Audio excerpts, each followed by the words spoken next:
Muito boa tarde e bem-vindos ao Mercado Aberto. Edinson Cavani continua em Ibiza, como avançámos aqui em primeira mão no Mercado Aberto ontem. O jogador uruguaio aguarda a resolução dos pormenores do contrato para viajar e assinar com o Benfica. No dia em que o Sporting oficializou 2 novos reforços para a nova temporada, o médio Pedro Gonçalves e o central Fedal. Analisamos as novidades aqui no Mercado Aberto, hoje com o Luís Aguilar, também com o João Rosado. É já a seguir a um curto intervalo, cerca de 1 minuto. Até já.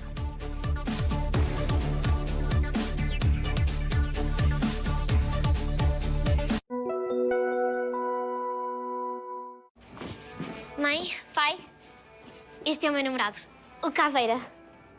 Namorado? Uhum. E o Caveira tem uma banda. Uma banda? Uhum. E a banda vai ensaiar cá em casa. Cá em casa? Uhum. Pai sofre. Menos na hora de comprar os livros escolares. É só encomendar tudo na UC, onde pode utilizar os vouchers Mega no site ou na app, com entregas grátis em todo o país. No regresso às aulas, ninguém tem o que tem. Encomende também os cadernos de atividade com 5% de desconto e os livros de apoio escolar com 20% de desconto. Nós homens fazemos qualquer coisa para combater irritação durante o barbear. Experimente a nova Gillette Skin Guard para pele sensível. A sua proteção azul foi concebida para reduzir a pressão e irritação em cada passagem. Mude o seu dia-a-dia e diga adeus à irritação. Gillette, o melhor para o homem. E de repente tudo mudou. Precisamos de estar alerta, preparados, de confiar em quem sabe, na verdade, nas palavras certas que nos fazem perceber o mundo. Isso torna-nos mais fortes e mostra-nos caminhos. A proteção de todos passa também por uma informação séria e credível. Leia o Expresso. Fique informado. Expresso. Liberdade para pensar.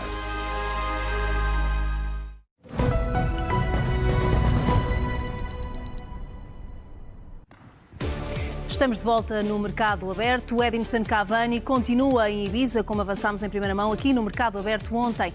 O jogador uruguaio aguarda a resolução dos pormenores do contrato para viajar. Os encarnados querem fechar a contratação rapidamente e apresentar o jogador já na próxima segunda-feira, depois da final da Liga dos Campeões, quando o Estádio da Luz volta a ser gerido pelo Benfica. João e Luís, muito boa tarde aos dois. Olá, Luís, esperam-se por isso novidades para as próximas horas? Boa tarde, Filipe. Boa tarde, João. Esperam-se novidades e já há algum tempo, porque este tem sido um processo que já há cerca de 1 mês que vai estando na agenda encarnada. Neste momento, aquilo que podemos dizer é o que está a separar esta vinda de Cavani para o Benfica. E tem a ver, uma vez mais, com aquilo que temos debatido aqui, a forma de pagamento destes 24 milhões. Ora bem, o Benfica, no total desta operação, vai pagar 24 milhões a Cavani. Estes 24 milhões vão ser pagos ao longo de 6 anos. Naquilo que está relacionado com o prémio de assinatura e com os direitos de imagem, há uma parte que o jogador já só vai receber quando não estiver ligado ao Benfica, uma vez que o seu contrato será para 3 anos. Vai receber nos 3 anos seguintes. Ora, Cavani é uruguaio e lá tem montada a sua estrutura naquilo que está relacionado com os direitos de imagem. O Benfica é um clube português e o jogador tem ainda, neste momento, residência em França, onde viveu muitos anos. Portanto, há logo aqui uma complexa operação naquilo que é a parte fiscal. E é evidente que Cavani, daqui por 3 anos, não quer estar depois numa situação em que aquilo que tem para receber acabe quase por sofrer uma dupla tributação e em que depois se resuma a 20% ou 30% do valor que realmente acertou com o Benfica, ou que vai acertar com o Benfica nesta altura. Portanto, é só isto, e isto obviamente não é um pequeno pormenor. É evidente que enquanto as coisas não estão assinadas, há sempre o perigo e há sempre o risco de aparecer um clube que roube, entre aspas, Cavani ao Benfica. Agora, não me parece neste momento que isso esteja virado nessa direção, nem que seja uma ameaça com a qual o Benfica está neste momento a lidar. E, muito sinceramente, eu creio que só aqui uma catástrofe é que poderia fazer com que Cavani, nesta altura, acabasse por não assinar com o Benfica e rumasse outras paragens. O jogador, de resto, está em Ibiza, tal e qual como nós afirmámos ontem em primeira mão aqui no Mercado Aberto. Nunca esteve em Paris, nunca, em momento algum. Ele viajou do Uruguai para Madrid e de Madrid apanhou um avião que o levou para Ibiza, onde ainda está e onde aguarda a resolução de todo este processo para então poder viajar para Lisboa e começar a treinar com o Benfica. Já agora, também outra informação que tem andado a circular e que dizia que Luís Filipe Vieira teria ido para Ibiza no dia de hoje, juntamente com outros elementos do Benfica. Sabemos que não é assim, que não foi para Ibiza. Neste momento quem está em Ibiza é Cavani com a sua família e com os seus amigos a gozar deste pequeno período de férias. E a aguardar que todo este processo, enfim, tenha desenvolvimentos. Suscitam-lhe, João, algumas dúvidas, enfim, todos estes pormenores que ainda estão por resolver e o tempo, sobretudo, que está a demorar essa resolução ou não? Francamente, não, Filipe. Depois das declarações de Cavani, quando saiu de Montevideo, parece-me claro que o jogador já está a projetar estes 3 anos de compromisso no Benfica. Como o Luís salientava, é um processo que tem aqui várias nuances de natureza financeira, mas parece-me que Cavani já estipulou como próxima etapa profissional o Benfica. Caso contrário, não faria sentido algum, e falamos de um jogador experiente, de um jogador que esteve durante muito tempo em silêncio, preferiu em Salto, na sua cidade natal, estar remetido a um período, eu diria, de clausura. Jamais se pronunciou e quando saiu de Montevideo, inclusivamente falou sobre Jorge Jesus. E quando foi questionado a propósito de um eventual telefonema do treinador do Benfica, quase que recriando aquilo que aconteceu com Pedrinho e com Everton de Cebolinha, Cavani foi muito explícito e disse que se recebesse uma chamada do treinador, até iriam falar sobre futebol, dando a entender aquilo que muitas vezes aqui até comentámos a propósito de uma preocupação de índole desportiva, de projeto desportivo que também tinha Cavani. A partir dessa declaração, francamente, Filipe, tomei o entendimento que é um jogador que, mais dia, menos dia, será jogador do Benfica para os próximos 3 anos. Mas enquanto não estiver tudo pronto, João, e como dizia também o Luís, há sempre aqui o risco de outros clubes se intrometerem e chegarem-se à frente, digamos assim, com outros valores, por exemplo. Sim, mas teria que ser uma arrojada operação financeira de grande monta, capaz de superar os 24 milhões de euros que o Benfica se prepara para desembolsar. Se olharmos... Ou igualá-los pagando...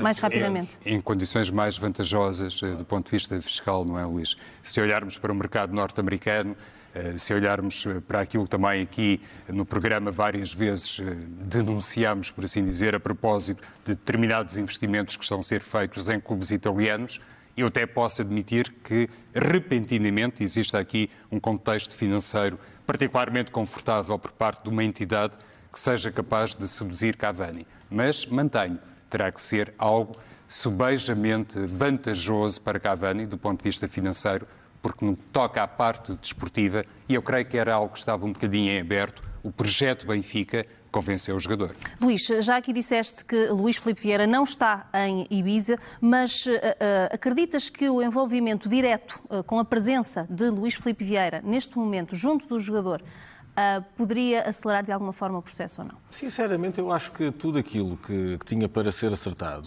em relação a valores está acertado. Daí Cavani estar em Ibiza, porque a sua proximidade das pessoas que estão a tratar desta parte fiscal não era de todo necessária e assim ele aproveita também para estar num sítio diferente e onde possa descansar. E junto da família. Portanto, e junto da família. Portanto, não me parece realmente que nesta altura seja necessário haver essa proximidade do Presidente. Isso poderia ter sido importante quando ainda estava muita coisa em cima da mesa ou quando o jogador estava a pensar.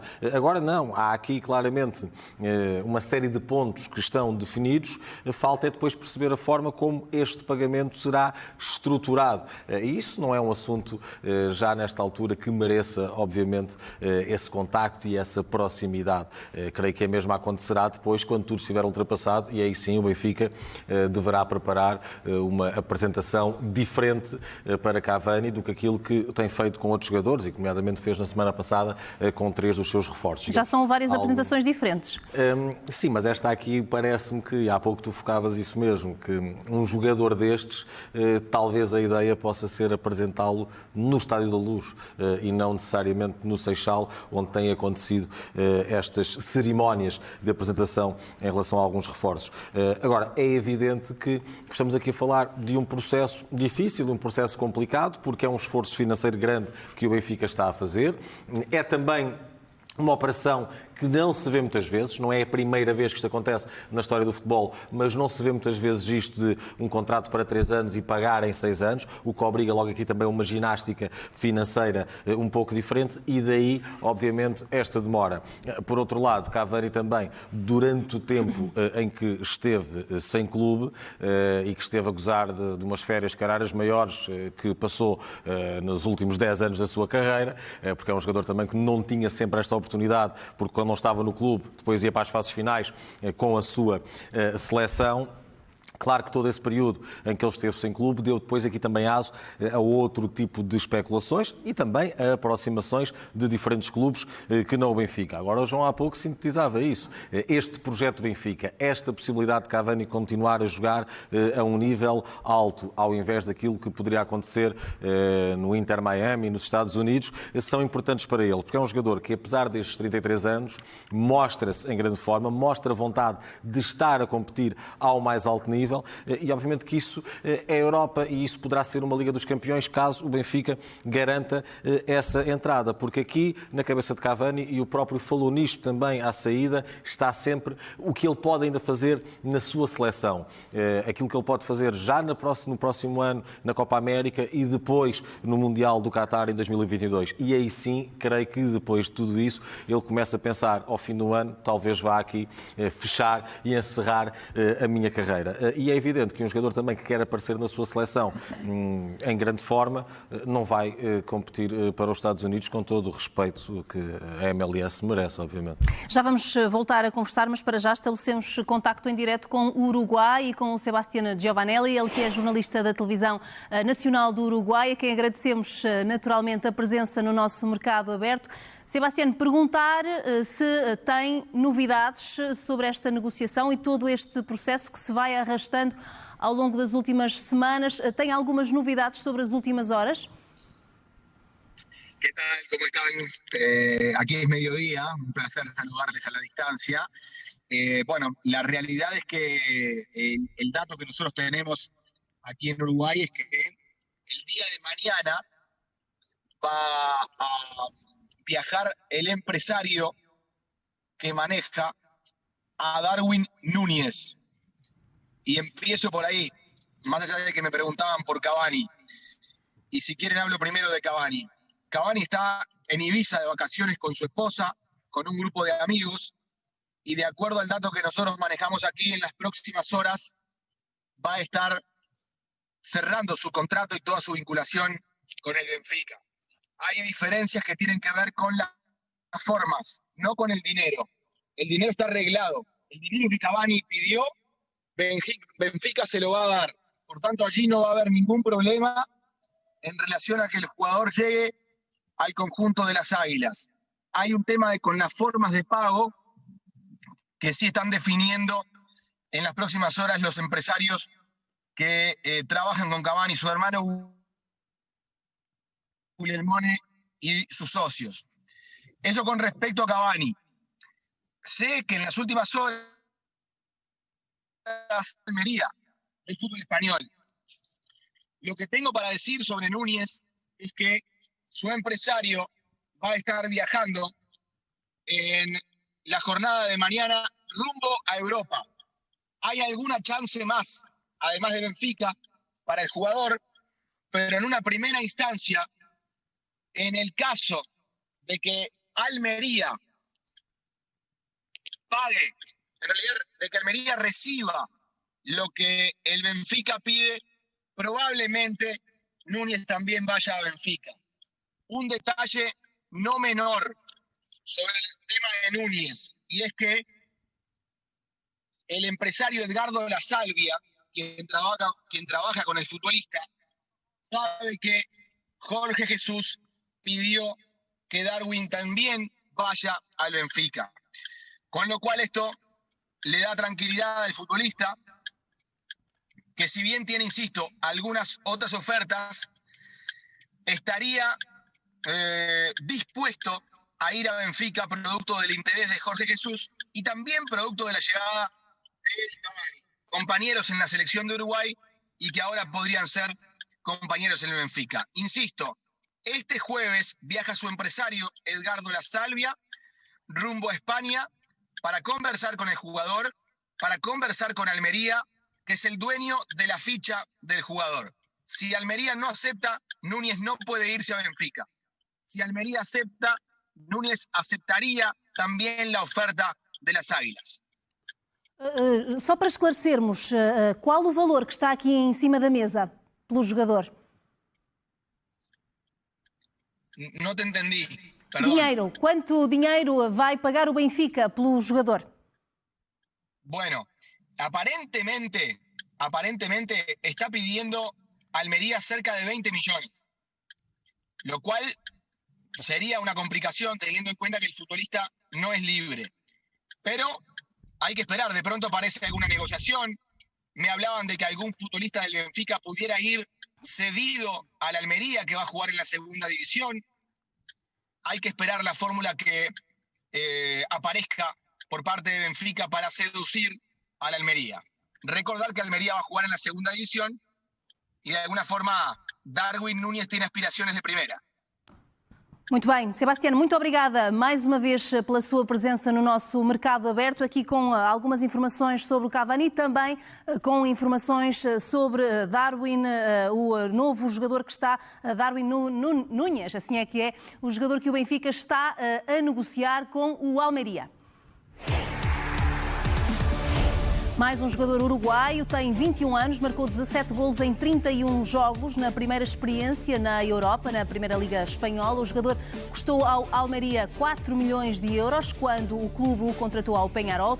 Tem uma cláusula de rescisão de 20 milhões de euros. Certamente que o Benfica não estará, Luís, a pensar, quer dizer, pergunto eu, em pagar este valor, estes 20 milhões de euros, mas aqui o Sebastiano a trazer-nos algumas informações, que o empresário do jogador viaja para a Europa já na próxima quinta-feira para negociar, porque o jogador, além do Benfica, tem outros clubes interessados, mas o Benfica estará, digamos que, na pole position, porque este é um jogador que interessa e um pedido expresso de Jorge Jesus, que gostaria de ter este jogador.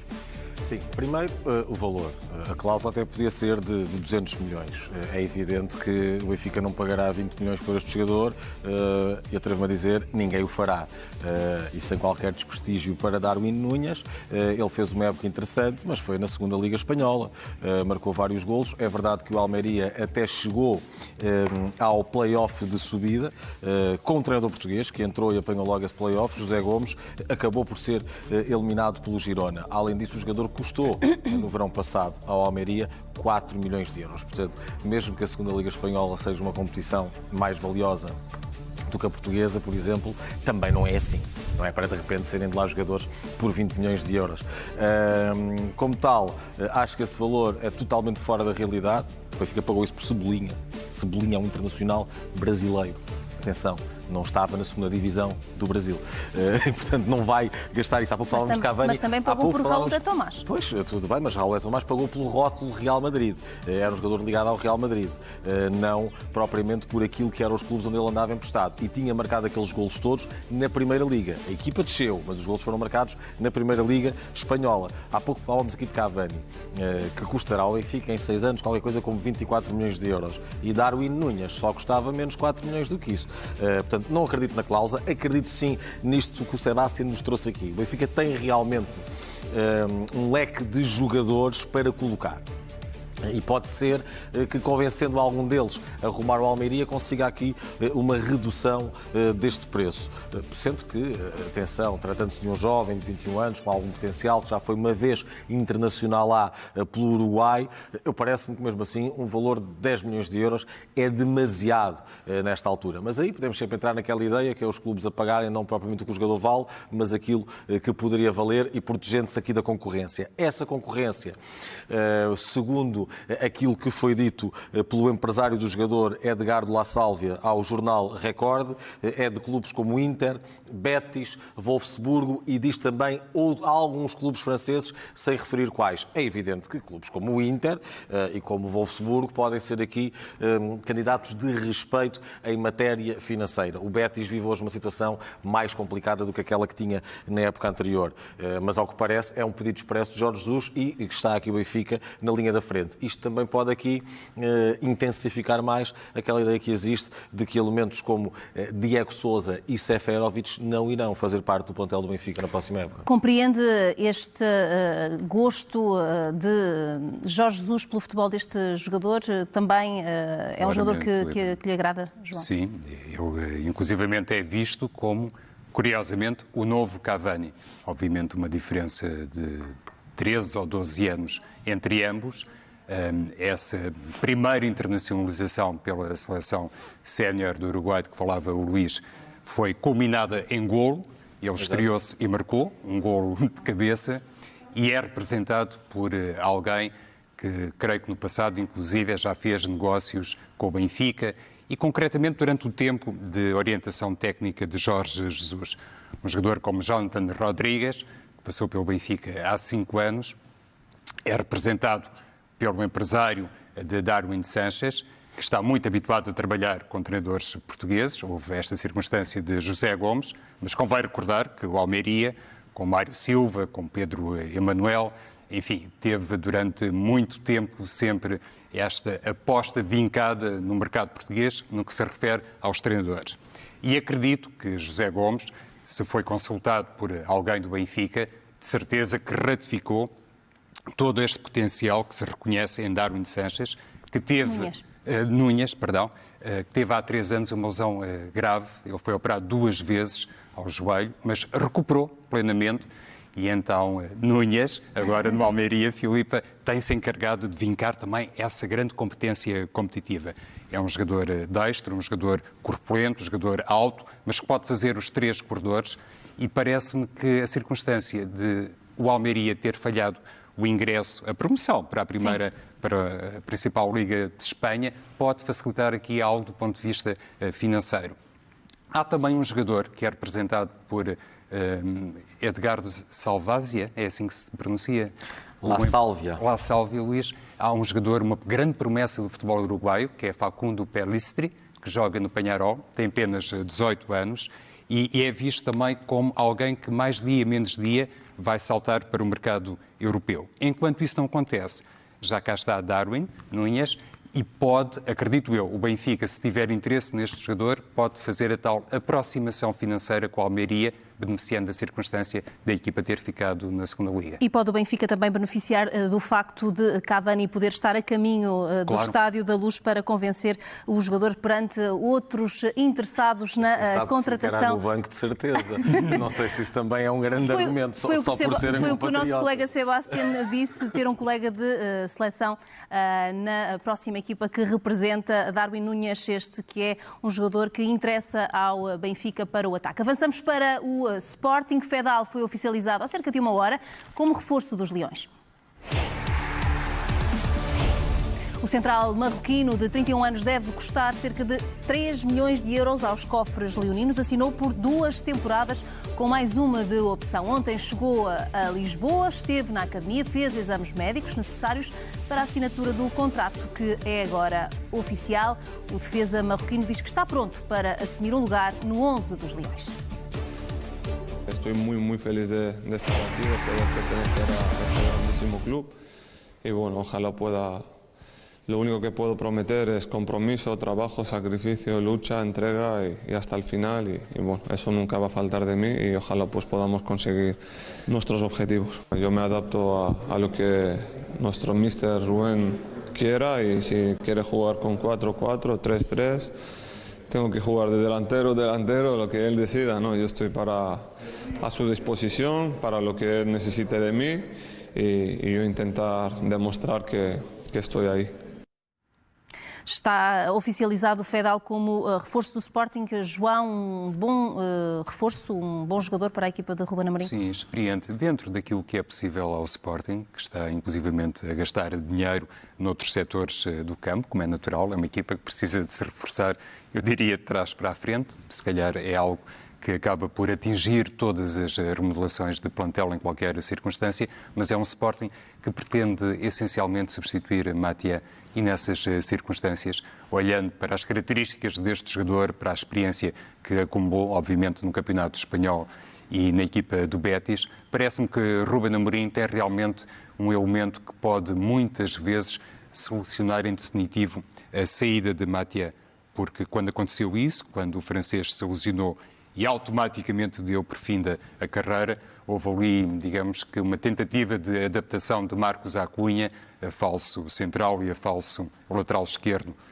Durante algum tempo, até pelo menos para mim, havia alguma indefinição, se seria Nuno Mendes ou Marcos Acunha. Com o Ruben Amorim ficou rapidamente esclarecido que foi sempre a Acunha a primeira opção para render a Mathieu, mas parece-me que Fedal empresta experiência e, como ele disse, está inteiramente disponível para jogar em qualquer função e em qualquer sistema. E isso é muito bom a partir do momento em que um treinador promove a chamada elasticidade tática. Mas é sempre um desafio para um jogador. É um desafio, se bem que ele seja perfeitamente capaz também de interpretar aqui este sistema. Eu creio que a grande dúvida sobre Fedal tem a ver com a sua parte física. É um jogador que teve uma lesão muito grave em 2018, uma ruptura do tendão de Aquiles. Na altura foi obrigado a uma paragem de cerca de 150 dias. É verdade que de lá para cá jogou com muita regularidade no Betis e depois disso também não teve mais nenhum problema físico semelhante. Aquilo que teve foi situações ligeiras. Agora, parece-me realmente que é aqui, dentro daquilo que é a possibilidade económica do Sporting, um reforço, na teoria, que pode ser muito útil a Ruben Amorim. Não podemos nunca compará-lo a Mathieu, claro, mas pode dar essa experiência que pelo menos o Sporting tinha com Mathieu. E resolve para já aqui um problema. Não acredita que seja o único central que o Sporting vai contratar ainda durante este mercado. Parece-me que vai também procurar alguém para o lado direito que possa ser aqui uma opção de maior experiência, uma alternativa de maior experiência em relação ao jovem Quaresma. Agora, há aqui um ponto neste mercado do Sporting e é evidente que isto depois no campo é que se vê.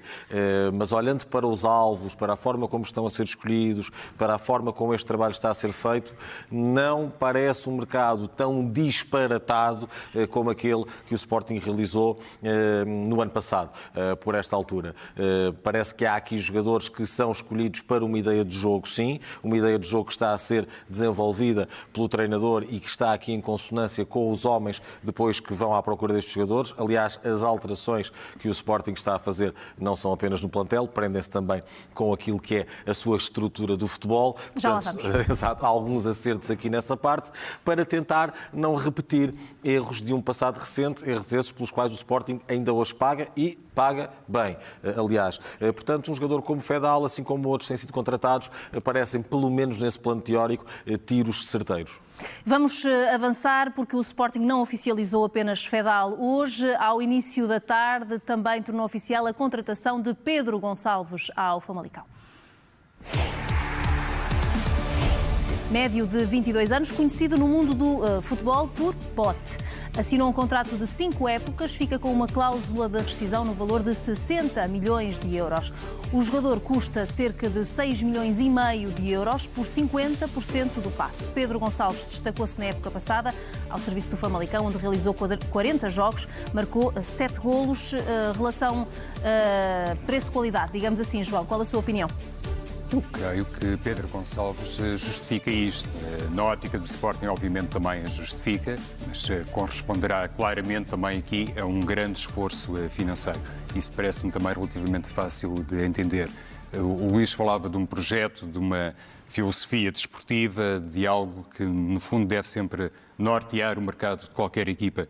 Ter de jogo. E de jogo, ter as peças certas para a ideia e buscar as peças para a ideia de jogo, algo que o Sporting não fez no ano passado, porque quando estava a contratar alguns jogadores, por exemplo, nem tinha treinador. Kaiser ainda não era oficial, mas já tinha saído e ainda não tinha encontrado o seu sucessor. E acho que há uma coisa, Luís, que aqui pode estar, digo eu, associada à contratação de Pedro Gonçalves e passa pela perspectiva de ser alguém capaz de recriar no Sporting, com condições melhores, teoricamente, aquilo que fez no Famalicão. Ou seja, a intenção não é, como se calhar aconteceu recentemente, tentar encontrar um substituto para Bruno Fernandes. É acreditar no potencial deste jogador, é acreditar sobretudo naquilo que já demonstrou, nas provas que já deu, para fazer dele um elemento capaz de poder automaticamente fazer alastrar a sua personalidade à própria personalidade da equipa. E isso é muito bom e eventualmente tem muito a ver com uma perspectiva duradoura de Ruben Amorim, porque quando se contrata um jogador dentro da realidade financeira do Sporting, por este preço, é obviamente na perspectiva de estar durante algum tempo em Alvalade para depois ser rentável no futuro. Particularmente, sou um apreciador de Pedro Gonçalves e foi um jogador que, inclusive, no mercado inglês, teve alguma dificuldade para se afirmar no Wolverhampton, na primeira equipa, mas em Portugal tratou rapidamente de dizer que todo aquele talento e toda aquela forma de jogar e de assumir a transição ofensiva, enfim, poderiam ter feito dele, quem sabe se no futuro, um jogador capaz de inclusivamente dar cartas na Premier League. E damos conta agora das declarações de Pedro Gonçalves, ele que já falou depois de assinar contrato com o Sporting e diz que é um projeto aliciante.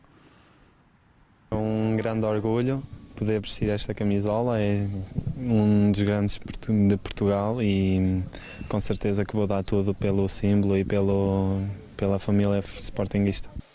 Projeto aliciante que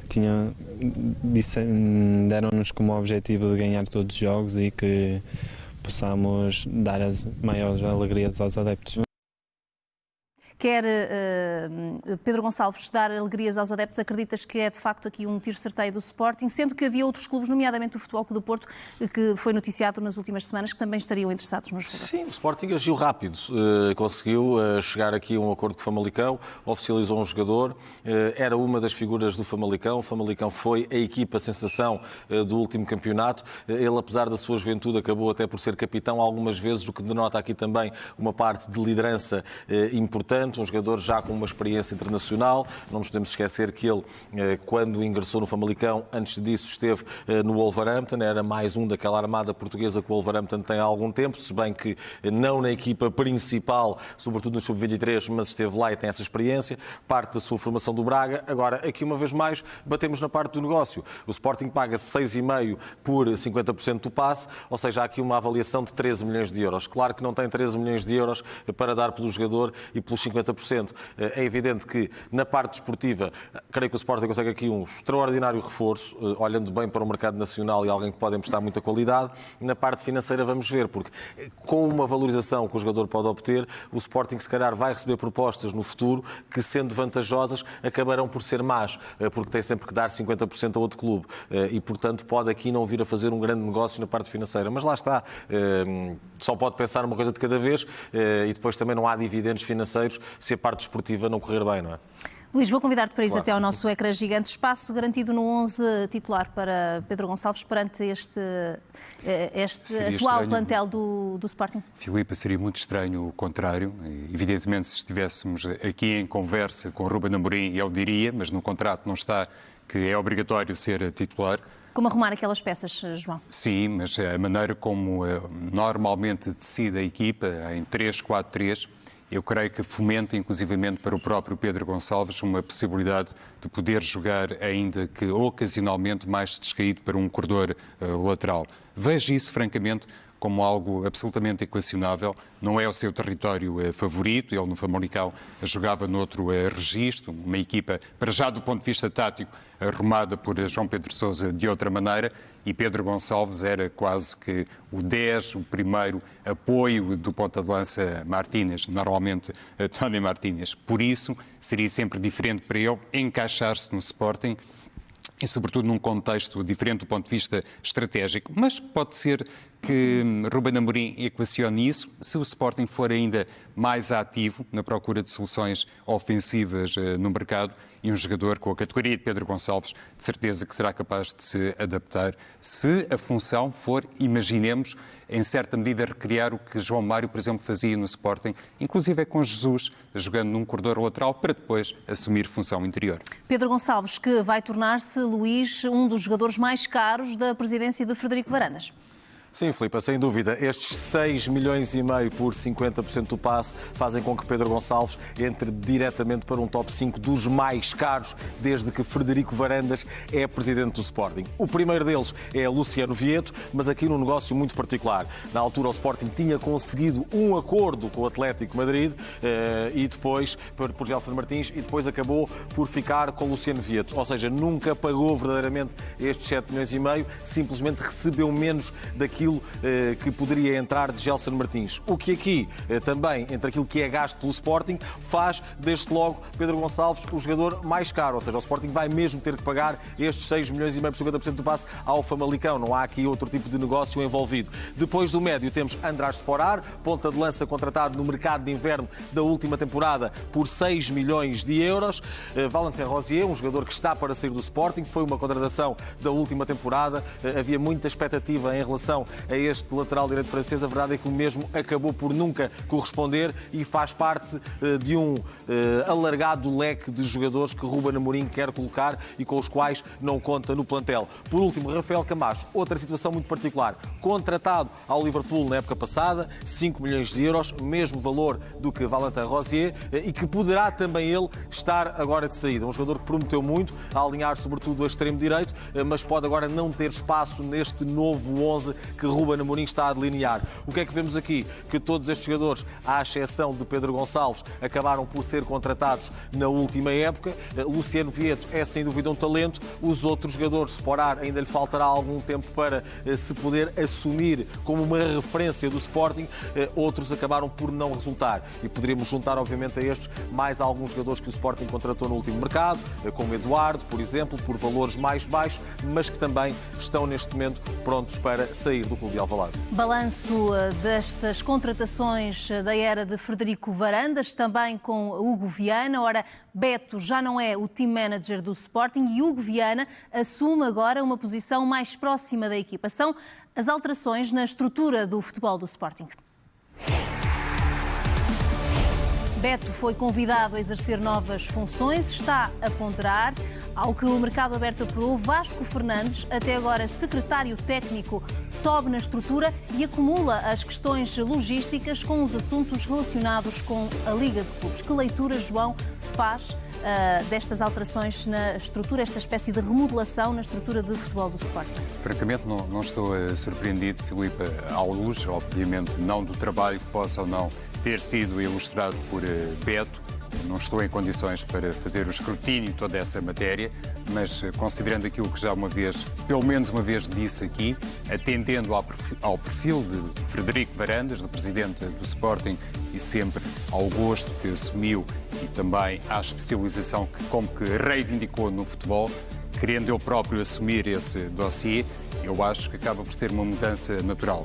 Não tenho nenhuma espécie de informação se o Sporting eventualmente visa criar um novo cargo na estrutura e pensa num novo protagonista para gerir o departamento de futebol, mas na minha opinião, Frederico Varandas, considerando o que disse há muito tempo, considerando inclusivamente estas decisões de mercado que foram agora ilustradas pelo Luís, e obviamente a primeira e última palavra pertenceu a Varandas, eu acho que neste caso é de admitir que o Presidente chama a si outro género de responsabilidade, pelo menos do ponto de vista formal, porque muito provavelmente sempre foi assim no Sporting. Nunca Beto, nunca Hugo Viana tiveram, digamos que, uma decisão ou uma palavra preponderante, porque isso pertence sempre ao Presidente. Acredito que Varandas possa ter, daqui para a frente, mais trabalho na gestão do futebol. E é isso que deve acontecer, na tua opinião, Luís? Não, sinceramente acho que não. Me vale uma coisa. Frederico Varandas é alguém que ainda está a aprender como funciona o mercado e uma série de aspectos relacionados com o negócio futebol. Daí ele também se ter rodeado de uma fase inicial de pessoas como o Hugo Viana e como Beto, que tinham essa experiência e esse know-how de futebol. O Hugo Viana muito mais ligado à parte das contratações e algumas destas que não resultaram, Beto mais próximo dos jogadores. É evidente que até por essas contratações, ou grande parte das mesmas terem sido falhadas, as coisas não poderiam ficar na mesma. Beto, aquilo que sabemos sabemos é que teve aqui quase um convite estilo presente envenenado, a poder ocupar outras funções do clube, mas ficando distante, o que seria aqui também uma destituição, e o próprio sentiu isso, acaba por abandonar. O Viana ficará mais próximo do plantel. Parece-me que o Sporting vai necessitar aqui de alguém que possa assumir na plenitude estas funções que estavam com o Viana e que tenham muito a ver com toda esta parte de mercado, porque Frederico Varandas não tem ainda o know-how suficiente para isso. Nem poderia ter, atenção, tem muito pouco tempo de presidente do Sporting, e antes de ser presidente do Sporting era médico, não era alguém que estava ou que tinha vindo do futebol, não era um ex-jogador, não era um treinador. Portanto, também os outros presidentes que andam no futebol português há mais tempo, nos seus primeiros 2 anos de presidência, não poderiam ter esse conhecimento de como funciona o mercado, de como é que é o agente A, B ou C, de como é que é o presidente daquele clube, de como é que se negocia isto de determinada forma. E, portanto, precisam de estar, eu diria, protegidos ali por aqueles que têm esse conhecimento. Agora, é evidente que não correu nada bem ao Sporting no último mercado.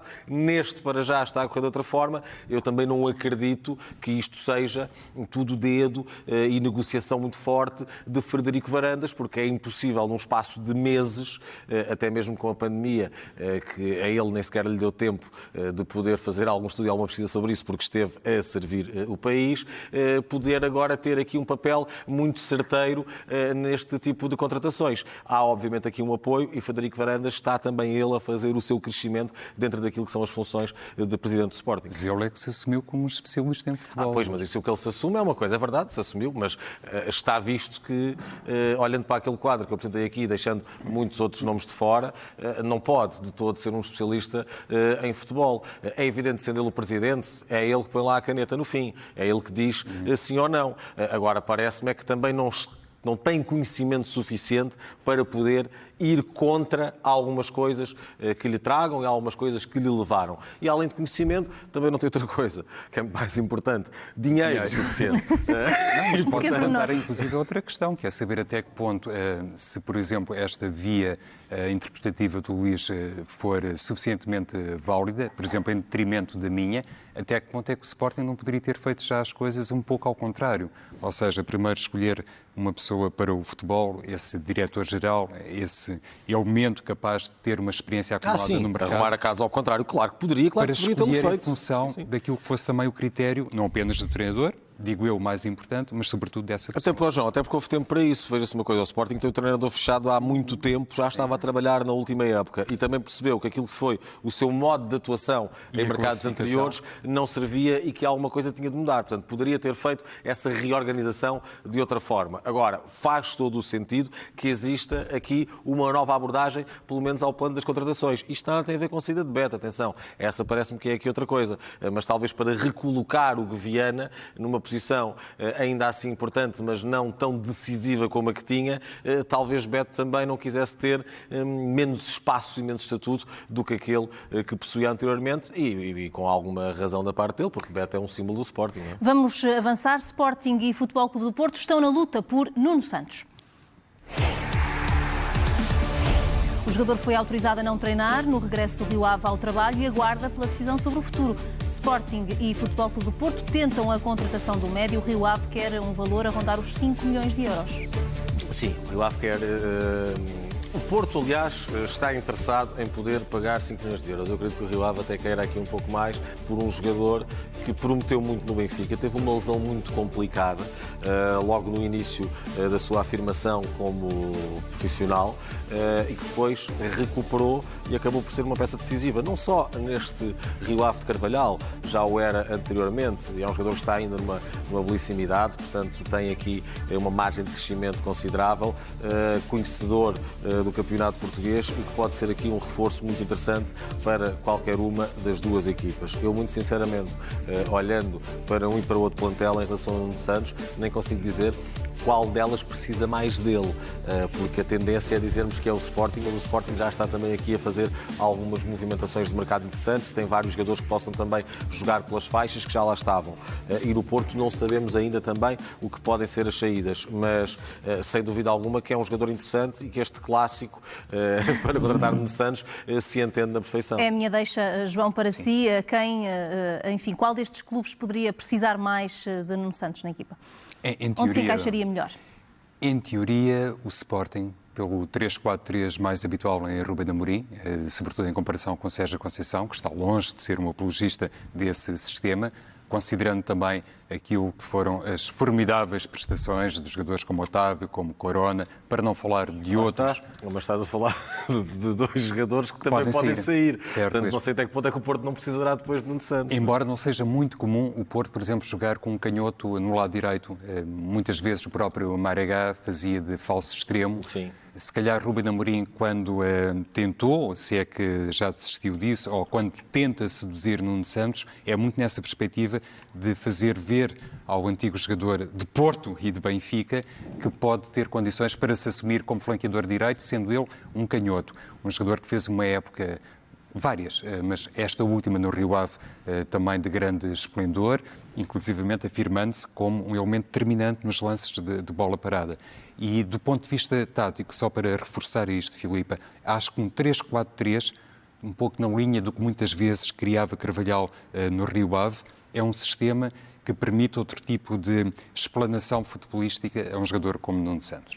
E o Boa Vista está a tentar a contratação de Bruno Alves e de Javi Garcia.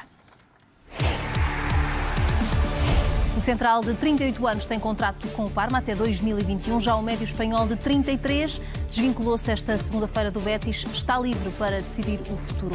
Como olhas para esta vontade do Boa Vista de se reforçar com estes dois jogadores tão experientes? São isso mesmo. São jogadores muito experientes que podem dar uma garantia de qualidade no imediato. No caso concreto do Bruno Alves, tem 38 anos, é certo, mas está numa extraordinária forma física.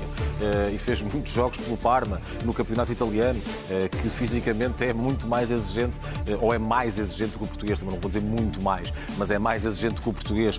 No caso de Javi Garcia, era um jogador que realmente não estava a passar por um bom momento do Betis, tanto que se desvincula aqui sem grande problema. E isto mostra esta ambição renovada que o Boa Vista tem desde a entrada de capital estrangeiro, de um investidor, Gerard Lopes, dono do Lille, que tem aqui também a possibilidade de dar outro tipo de armas financeiras ao Boa Vista para ir ao mercado. E atenção, isto não vai ficar por aqui, porque se o Boa Vista conseguir contratar estes dois jogadores, tem outros alvos muito interessantes neste mercado e pode ser aqui um Boa Vista a querer ir mais rápido para aquele estatuto que chegou a ter, do tal Boa Vistão, uma equipa que luta por lugares europeus, muito concretamente. Estes são dois jogadores que, além disso, têm outro pormenor. E eles não me vão levar a mal, com certeza. São dois jogadores à Boa Vista, porque são dois jogadores duros, e não viram a cara à luta. E, portanto, também não terão problemas de adaptação ao clube, com certeza. João. Sim, inclusive com o novo diretor desportivo, Ricardo Costa, um jogador também muito experiente e que encarnou muito o espírito do Boa Vista, quase que um transfer da realidade do Porto, um bocadinho à semelhança do que pode acontecer com Bruno Alves, do que já aconteceu com Pedro Emanuel, do que já aconteceu com Raul Meireles, esses jogadores que perceberam bem a mística do Boa Vista. Lá está a entrada de capital estrangeiro, de Gerard Lopes, inclusivamente o recrutamento que foi feito noutro escalão etário com Ángel Gomes, que pode ser um portento no futebol, pode confirmar as suas qualidades, para mim, portentosas no futebol nacional, representa isso, que é um Boa Vista interessado em rendimento imediato do ponto de vista desportivo, com jogadores mais experientes, mas também a pensar numa vertente económica, porque, obviamente, um jogador como Ángel Gomes pode dar dividendos em diferentes tabuleiros. Já vamos olhar para a revolução que acontece nesta altura em Barcelona, mas para já, hoje é dia da primeira meia-final da Liga dos Campeões. Vamos em direto até ao Estádio da Luz. Muito boa tarde, Rui Lavaredas. Que ambiente por aí, a pouco mais de uma hora do Leipzig-Paris Saint-Germain? Boa tarde, Filipa. De facto, um ambiente que esteve aqui há cerca de 15 minutos após a chegada, no momento em que chegaram os autocarros das duas equipas, principalmente da equipa do Paris Saint-Germain, estavam aqui dezenas de adeptos equipados a rigor, com camisola e cachecol da formação francesa. Eu faço agora um pequeno desvio, pouco olhar para tentar perceber, mas neste momento já são poucos aqueles que se encontram aqui neste local, mas eram cerca de várias dezenas de adeptos do Paris Saint-Germain que estavam junto aqui ao Estádio da Luz, nesta rotunda Cosme Damião, por onde entram os autocarros das equipas, a quando da chegada dos autocarros ao Estádio da Luz, a quando da chegada das equipas, fizeram-se ouvir com esses gritos de incentivo e de apoio, visto que, como todos sabemos, nesta época de pandemia não é possível que estejam adeptos no interior do estádio e é uma forma desses adeptos poderem também mostrar esse mesmo apoio às equipas. O duelo de hoje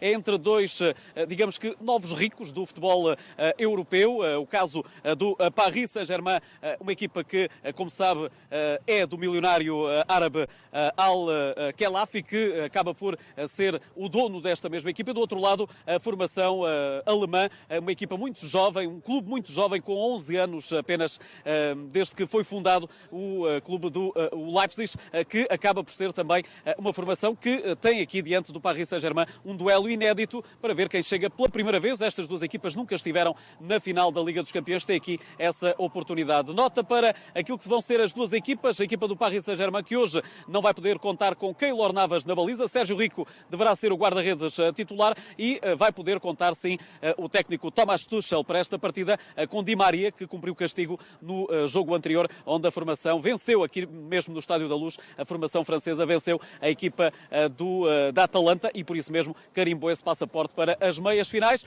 onde vai encontrar o Leipzig. O jogo está marcado para as 8 da noite aqui no Estádio da Luz. Primeira meia-final da Liga dos Campeões no Estádio da Luz. Ronald Koeman já está em Barcelona. Eric Abidal já não é o secretário técnico do clube catalão. São as novidades das últimas horas no Barcelona. A oficialização do Ronald Koeman deve acontecer nas próximas horas. O treinador chegou esta tarde à capital da Catalunha, acompanhado por responsáveis do Barcelona. Vai suceder a Quique Setién. Ontem não tivemos aqui muito tempo, ou quase nenhum, para debater esta escolha do Barcelona. Já sei que o Luís não concorda com esta escolha. Já vou querer saber porquê, argumentos, mas qual a sua opinião sobre esta opção de Ronald Koeman?